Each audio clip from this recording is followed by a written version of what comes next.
नमस्कार, प्रणाम। देवभूमि देख रहे हैं अब आपके साथ मैं हूं ऋतु। बुलेटिन की शुरुआत करेंगे बड़ी खबर के साथ। मुख्यमंत्री पुष्कर सिंह धामी ने पौड़ी जिले के चौबट्टा खाल विधानसभा क्षेत्र के दौरे पर है। इस दौरान सीएम धामी ने 130 करोड़ की योजनाओं का शिलान्यास और लोकार्पण किया। सीएम धामी ने चौबट्टा खाल पहुंचकर 22 विभागीय योजनाओं का शिलान्यास और लोकार्पण किया। साथ ही पोखड़ा, सिडिया खाल, चंपेश्वर, झंझारौबा समेत कई अन्य सड़कों का लोकार्पण भी किया।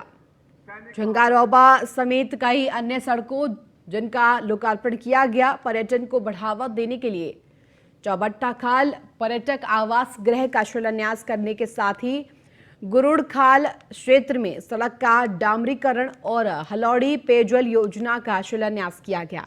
वहीं पर्यटन मंत्री सतपाल महाराज ने लैंसडाउन क्षेत्र का नाम बदलकर स्वर्गीय विपिन रावत नगर नाम रखने की मांग रखी। सीएम ने प्रदेश में हो रहे विकास कार्यों को गिनवाया और कहा कि नकल विरोधी कानून से प्रतियोगी परीक्षाओं में पारदर्शिता आएगी।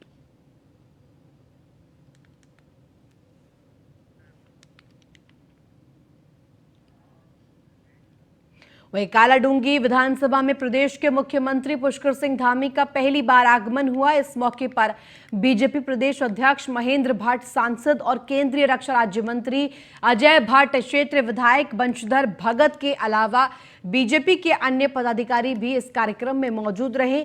वहीं इस मौके पर मुख्यमंत्री ने विभिन्न कार्य योजनाओं का लोकार्पण और शिलान्यास किया। आपको बता दें जिसमें 95 करोड़ की 36 योजनाएं शामिल है। स्वास्थ्य, सड़क, मंडी निर्माण के अलावा पेयजल योजनाएं भी इसमें शामिल हैं। पिछले अनेकों समय से, अनेकों कालखंडों से लगातार कालाडूंगी विधानसभा के सभी कार्यों को, और भगत जी कह रहे थे घोषणा कर दो, एक दो घोषणा यहाँ कर भी देंगे, ये तब तक नहीं मानेंगे जब तक यहाँ का एक एक काम नहीं हो जाता है। ऐसे हमारे लोकप्रिय विधायक और हमारे वरिष्ठ नेता आदरणीय बंशीधर भगत जी, प्रदेश के महामंत्री आदरणीय राजेंद्र बिष्ट जी, भाई खिलेंद्र चौधरी जी, विधायक नैनीताल बहन सरिता आर्या जी, विधायक हमारे लोकप्रिय विधायक रामनगर आदरणीय दीवान सिंह बिष्ट जी, नगर पंचायत के अध्यक्ष पुष्कर कतुरिया जी, हमारे हल्द्वानी के मेयर भाई जोगेंद्र रोतेला जी, जिला पंचायत के अध्यक्ष बहन बेला तोलिया जी, जिला पंचायत उपाध्यक्ष भाई आनंद धर्मवाल जी, प्रदेश के मंत्री राकेश नैनवाल जी, हमारे जिले के यहाँ के सह प्रभारी भाई विवेक सक्सेना जी, हमारे वरिष्ठ नेता और अनुशासन समिति के अध्यक्ष आदरणीय दीपक मेहरा जी, जिला महामंत्री भाई रंजन बरगली जी, नवीन भट्ट जी, अध्यक्ष कालाडूंगी मंडल विक्रम जंतवाल जी, कोटावाड़ मंडल जोगा मेहरा जी, लामाचौड़ मंडल धीरज पांडे जी, मुखानी मंडल राजेंद्र नेगी जी एवं विठोरिया मंडल के सुरेश गौड़ जी एवं मंच पर उपस्थित सभी हमारे वरिष्ठ नेतागण, हमारे इस कुमाऊं के आईजी श्री नीलेश भरने जी, जिलाधिकारी श्री धीरज जी और एसएसपी श्री पंकज भट्ट जी एवं इस कार्यक्रम में उपस्थित मेरे सभी बड़े बुजुर्ग, सभी उपस्थित माताएं, बहनें, सभी मेरे नौजवान साथियों, उपस्थित पत्रकार मित्रों एवं छायाकार बंधुओं, मैं सबसे पहले तो ये देख रहा हूं कि लगभग 2 घंटे अब इस कार्यक्रम को प्रारंभ हुए हो गए।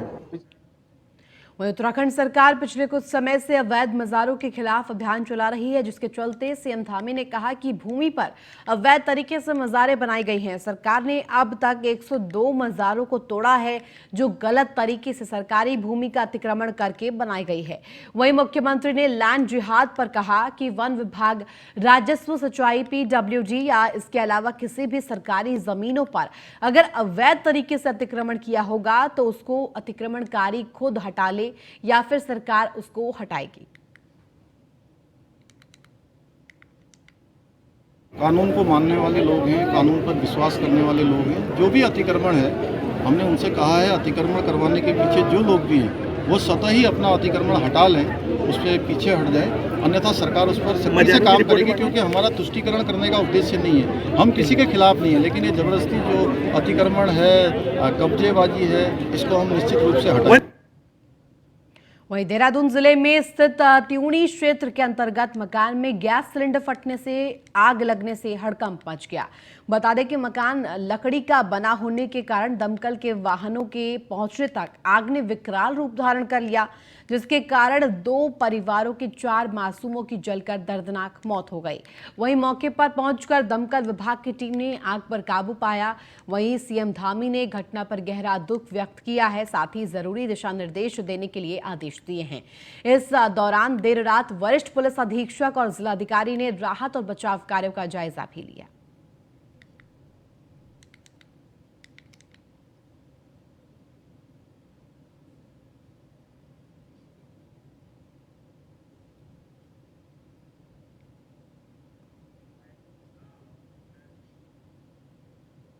वहीं अग्निकांड मामले में नायब तहसीलदार सस्पेंड हुए हैं। अग्निकांड मामले में मौके पर पहुंचे डीआईजी देहरादून दिलीप सिंह कुंवर ने बताया कि मामले में फायर केंद्र के नोडल समेत 4 कर्मियों को सस्पेंड किया गया है।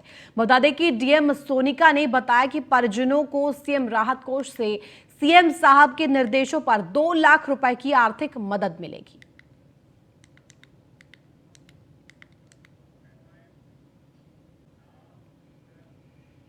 इसके साथ ही पुलिस महानिदेशक उत्तराखंड अशोक कुमार ने घटना की जांच पुलिस उप महानिरीक्षक फायर निवेदिता कुकरेती को सौंप दी है। घटना की जांच प्राथमिकता के आधार पर लेते हुए 3 दिन के अंदर रिपोर्ट देने के आदेश दिए गए हैं। साथ ही जांच रिपोर्ट में किसी भी अधिकारी और कर्मचारी की कमी पाए जाने पर संबंधित के खिलाफ सख्त कार्रवाई की जाएगी।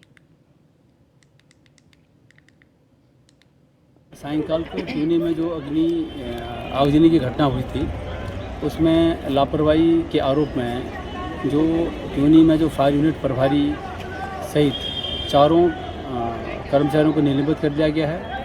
इसकी जांच जो है डीआईजी रैंक के अधिकारी करेंगे और वो रिपोर्ट देकर के जो भी फर्दर इसमें कार्रवाई की जानी है वो की जाएगी। माननीय मुख्यमंत्री जी के स्तर से भी प्रत्येक डिसीज के परिवार को 2-2 लाख का मुआवजा देने की घोषणा की गई है और डीएम देहरादून के स्तर से भी अपने राजस्व कर्मियों के खिलाफ अनुशासनात्मक कार्रवाई की गई है। अभी स्थिति सामान्य है। जो जाम लगा था जाम खुल गया है और जो इसमें जो 4 डिसीज थे जो उनका अंदर कमरे में होने बताया गया था, उसमें से 2 की डेड बॉडी रिकवर किया गया। उसका पंचायतनामा पोस्टमार्टम के साथ साथ किया गया है। 2 अन्य की जो है रिकवरी के प्रयास अभी हम लोग हमारी फायर सर्विस और थाना पुलिस कर रही है। वहीं 4 धाम यात्रा में केदारनाथ हेली सेवा के टिकटों की बुकिंग 8 अप्रैल से शुरू होने जा रही है। आईआरसीटीसी की ओर से ऑनलाइन टिकट बुकिंग पोर्टल का ट्रायल किया जा रहा है। 90% टिकटों की बुकिंग आईआरसीटीसी के माध्यम से होगी, जबकि इमरजेंसी कोटे के तहत 10% टिकटों की बुकिंग ऑफलाइन की जाएगी। बता दें कि ज्यादा जानकारी के लिए हमारे ब्यूरो चीफ सुदीप जैन ने उत्तराखंड नागरिक उड्डयन विकास प्राधिकरण के सीईओ सी रविशंकर से खास बातचीत की है। क्या कुछ कहा, आइए आपको सुनवाते हैं। उत्तराखंड में 4 धाम यात्रा की शुरुआत 22 तारीख से हो रही है और हेली सर्विसेज पर इस बार बहुत फोकस किया गया है। आईआरसीटीसी जैसी वेबसाइट को एंगेज किया गया है टिकटिंग के लिए। हमारे साथ यूकाडा के चीफ रविशंकर साहब हैं, इनसे बातचीत करते हैं।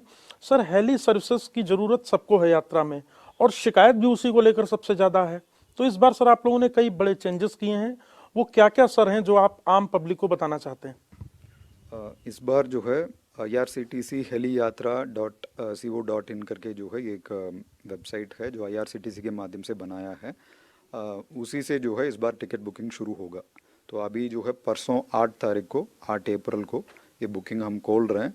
पहला चरण में जो है अप्रैल महीने का जो है बुकिंग इसमें खोल रहे हैं, क्योंकि शुरुआत है तो टेस्टिंग फेज के रूप में हम देखेंगे। अगर सब कुछ ठीक चलेगा तो फिर हम मई महीने का भी बुकिंग जो है कमिंग डेज में शुरू करेंगे। सर, इस बार क्या डायनेमिक प्राइसिंग भी हो रही है और क्या कुछ टिकट रिजर्व भी रखे जा रहे हैं?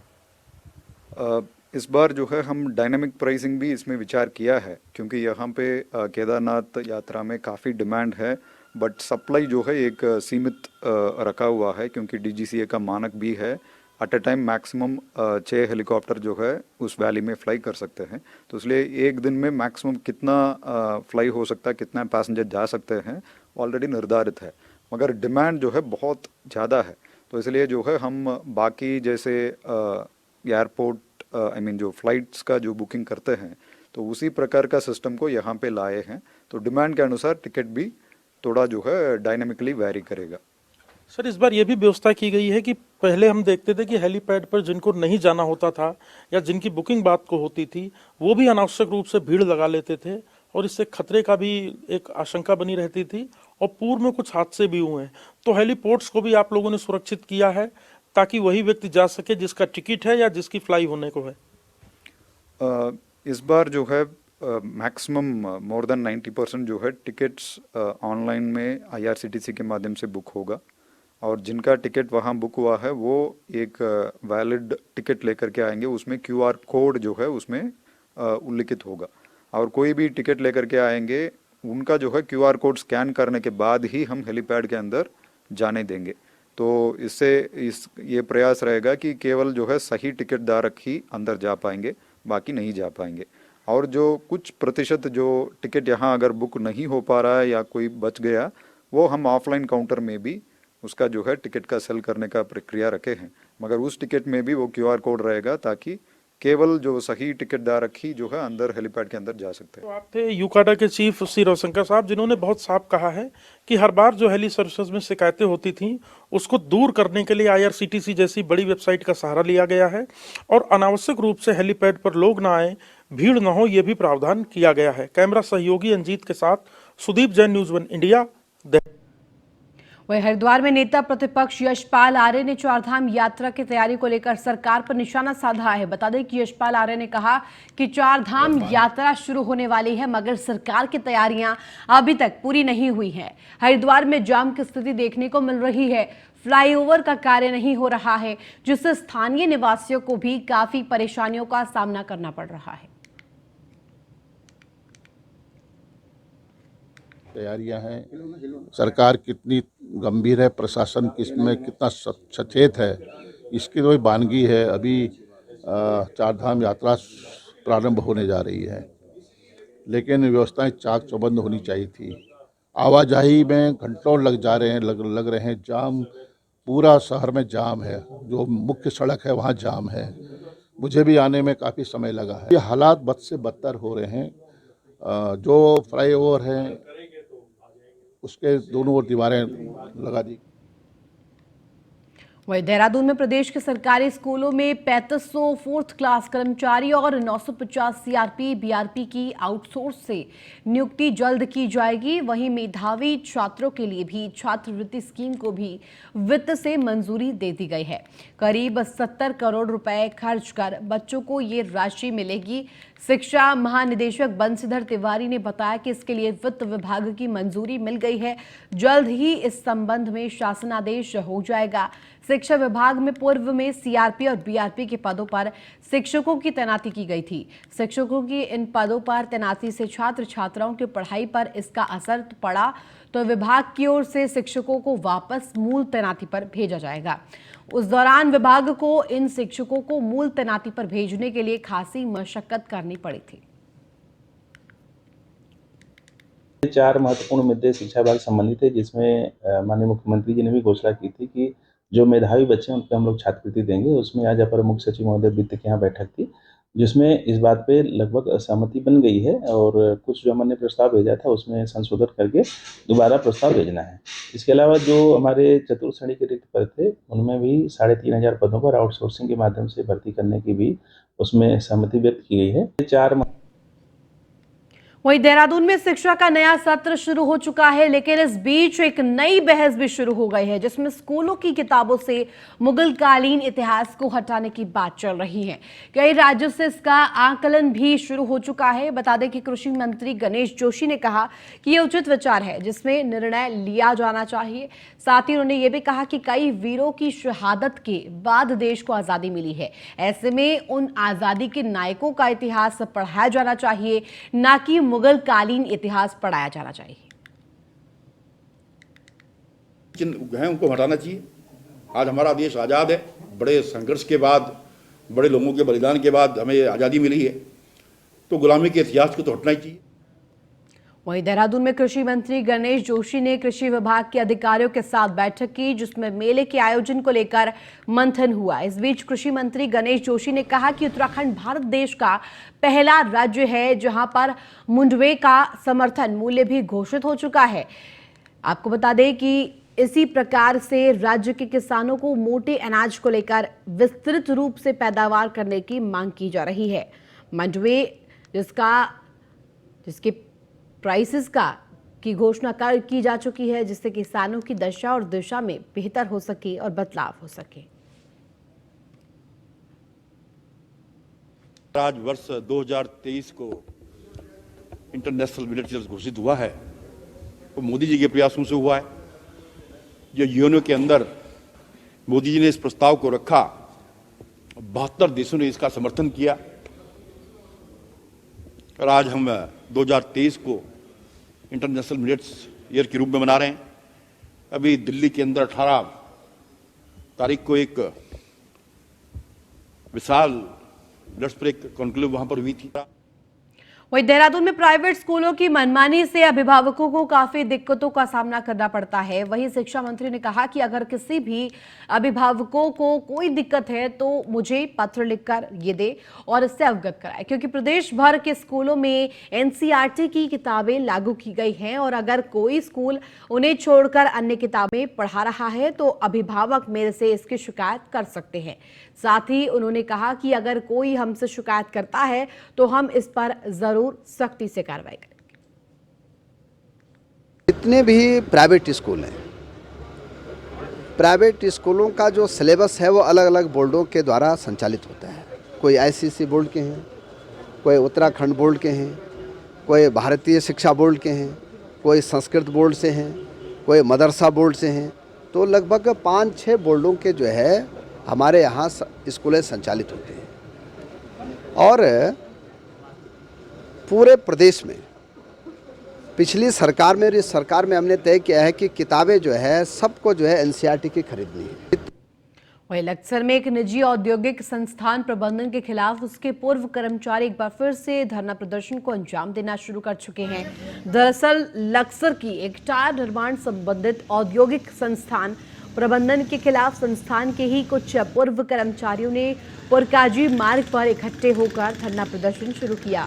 बता दें कि संस्थान के पूर्व कर्मचारियों ने संस्थान प्रबंधन से उन्हें पुनः भर्ती किए जाने की मांग की जाती है। हमारी मांगे पूरी करो।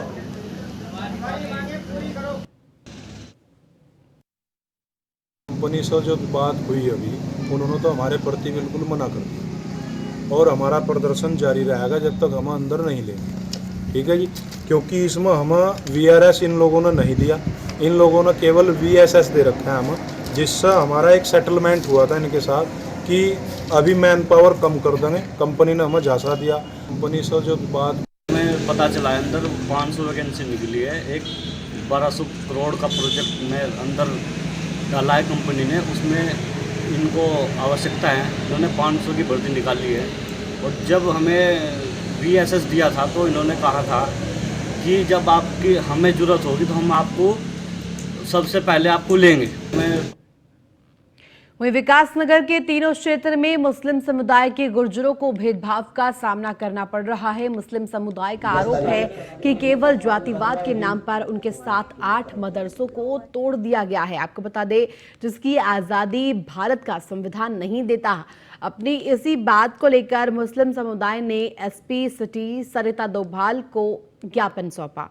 वहीं एसपी सिटी ने भी समुदाय को कहा कि ऐसा करने वालों पर कानून अपने ढंग से कार्रवाई करेगा और उन्हें किसी चीज की चिंता करने की आवश्यकता नहीं है।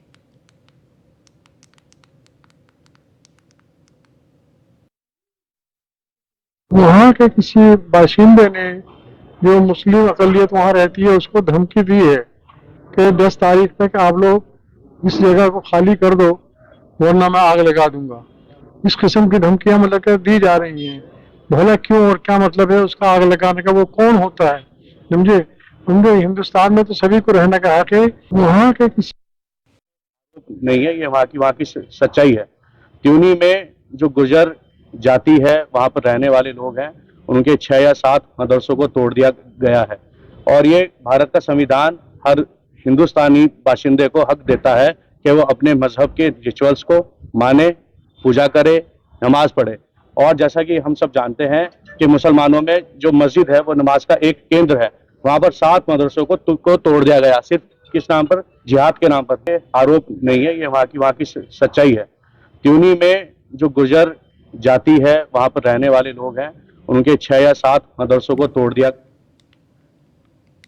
वहीं देहरादून पुलिस ने उत्तराखंड के मशहूर क्रिकेट कोच नरेंद्र शाह को गिरफ्तार किया है। बता दें कि भारत की एक स्टार महिला क्रिकेटर के कोच रहे नरेंद्र शाह का अश्लील ऑडियो वायरल होने के बाद पुलिस पर कानूनी कार्रवाई का दबाव था, जिसके चलते पुलिस ने गिरफ्तारी की है। वहीं बताया जा रहा है कि अश्लील ऑडियो वायरल होने के बाद नरेंद्र शाह दून मेडिकल कॉलेज में भर्ती कराए गए थे। वहीं भर्ती आरोपी कोच पर नजर रखने के लिए पुलिस का एक जवान भी तैनात किया गया था।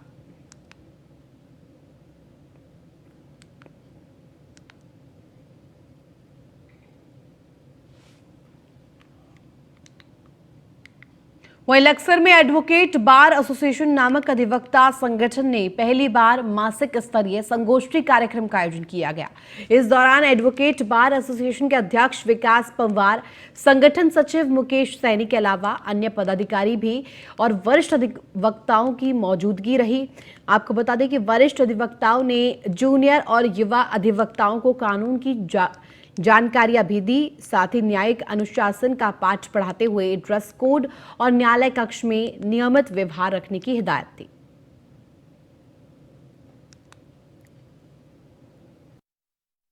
हमने महासभा की मीटिंग बुलाई थी, जिसमें एक संगोष्ठी का आयोजन किया गया था, जिसमें जो जूनियर अधिवक्ता है उन्हें सीनियर अधिवक्ता कानून के बारे में जानकारी देने के लिए थे।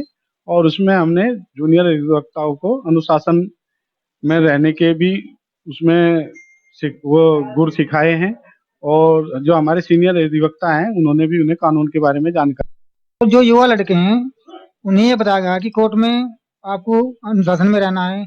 सीनियर जो रहते हैं जैसे कि उनका मान सम्मान करना है, कोर्ट में कैसे जाना है, कैसे वहाँ बातचीत करनी है, क्या हमारा प्रोजेक्ट है। ये हमारा ये मानना है कि सब जो युवा लड़के हैं, हम लोग अध्यक्ष जी, मैं, सचिव और उपाध्यक्ष महोदय सब उन्हें साथ लेकर चलते हैं और ये बताया जाए कि मान सम्मान। वहीं मसूरी में भारत तिब्बत सीमा पुलिस अकादमी में 6 महीने के कठिन प्रशिक्षण प्राप्त करने के बाद 12 महिला चिकित्सा अधिकारियों सहित कुल 56 सहायक सेनानी विकल अधिकारी बल की मुख्य धारा में शामिल हुए। इन चिकित्सा अधिकारियों को कठोर और प्रशिक्षण के दौरान युद्ध कौशल, सशस्त्र चलाने के लिए शारीरिक प्रशिक्षण के साथ साथ आसूचना, मानचित्र अध्ययन, सैन्य प्रशासन, कानून और मानव अधिकार जैसे सैन्य और पुलिस संबंधी विषयों का गहन प्रशिक्षण दिया गया।